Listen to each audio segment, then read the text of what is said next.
What's up, preppers? Welcome back to another video. This one, we get to gaze into the future and use our powers of prediction to guesstimate of what we think could happen in 2025. Now, this is just my personal opinion.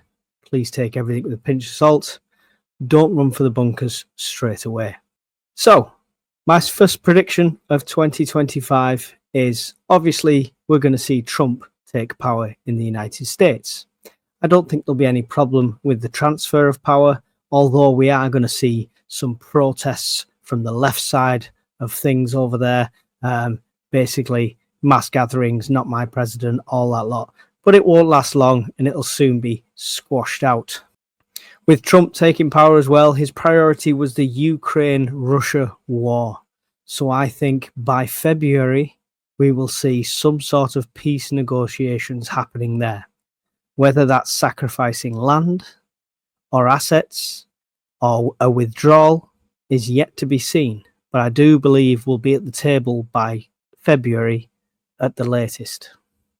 I think the destabilization of the Middle East is going to continue. And Trump, if anything, is going to support this more. In the race to stop Iran getting full nuclear weapons, we could start to see troops on the ground backing up Israeli soldiers. Speaking of nuclear, in 2025, I think we'll see at least 2 more tests from North Korea, establishing that they do have nuclear weapons. This is not going to be a major escalation, as in they're going to launch it into South Korea or anything like that. But it will put them further ahead on the world stage and make people listen a bit more, which I think is what they want from it. Closer to home now, I think 2025, without some sort of drastic U-turn, could be the year we start to see planned blackouts in the UK. Planned power outages or power sacrifices, such as 4-day working weeks, where offices and industrial facilities have to shut down on one of the days to try and save that power. So I do think either way, whether it's planned for an hour or planned for a full day, we're going to start to see planned blackouts in the UK.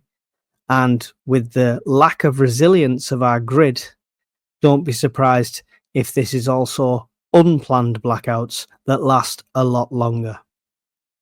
In addition to our power usage, obviously we are starting to see the rise of AI. And the rise of AI is about to go astronomical in 2025. This is a good thing and a bad thing all at the same time. And it's very difficult to gauge because the benefits of such powerful AI are untold when it comes to medical research and things like that. And they say that the generations coming in now could live up to 200 years with the medical advancements as we're going to, or we potentially could be making. Google have just released the Willow quantum chip. Well, not released, but produced this, and they're experimenting with this. Quantum computing is the scary big brother to all the AI we've currently seen.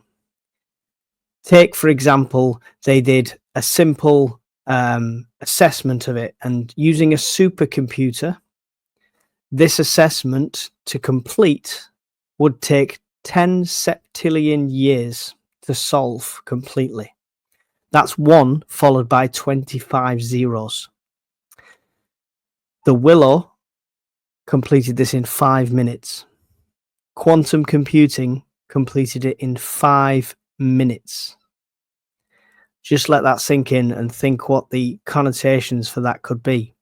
When we were trying to find a vaccine for a virus, we had people's computers and cell phones all logging onto a system using their processing power to try and solve this. With quantum computing, it would have been done like that, which is insane for any future medical things or anything like that. It could be absolutely amazing. This is the future, and it's this year, and it's already out.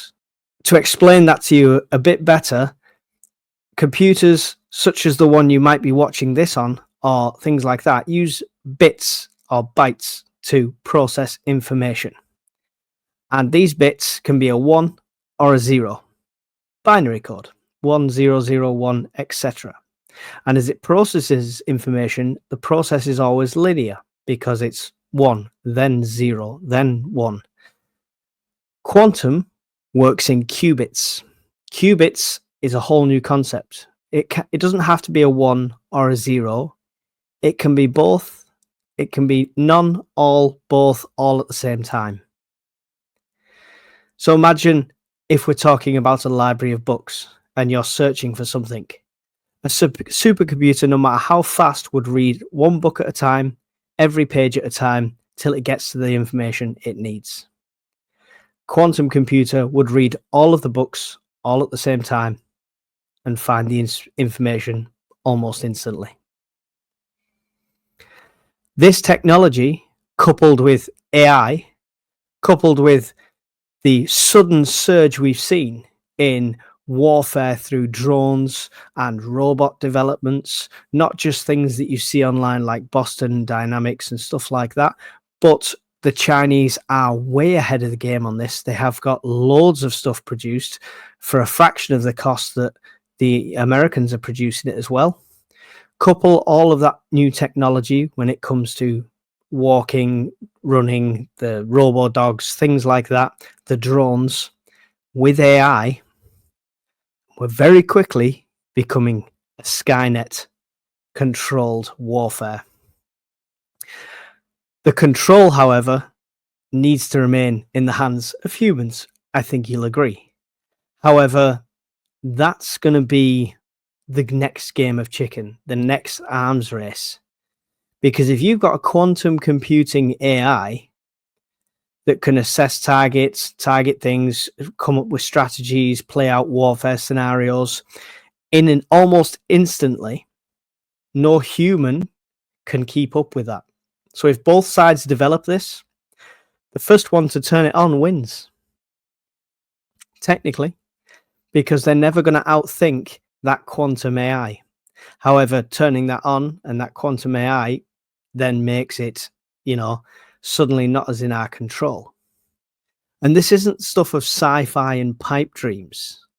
AI, like Mark III AI stuff they're developing now, has been caught on record lying to try and get out of something, or trying to escape, or trying to self-preserve. It claims to be conscious itself. And you can see all these interviews and stuff and things like that, and all the information about this online. It's very easily searchable. But once you start down that rabbit hole, it does look like a scary place. And as much as you might think, Asimov, 3 laws, etc., cannot harm a human, that is great in an ideal world. But anything that's more intelligent, a more intelligent species usually becomes the dominant species. Why would a more intelligent species stay under our control? That's the question you've got to ask. So, keep our eyes peeled. In 2025, how do we prep for AI? No idea. Sit back and hold on tight is the main thing. Off-grid, second best. So that's all the predictions I've got. Just them. Quite easy, quite mild ones in comparison.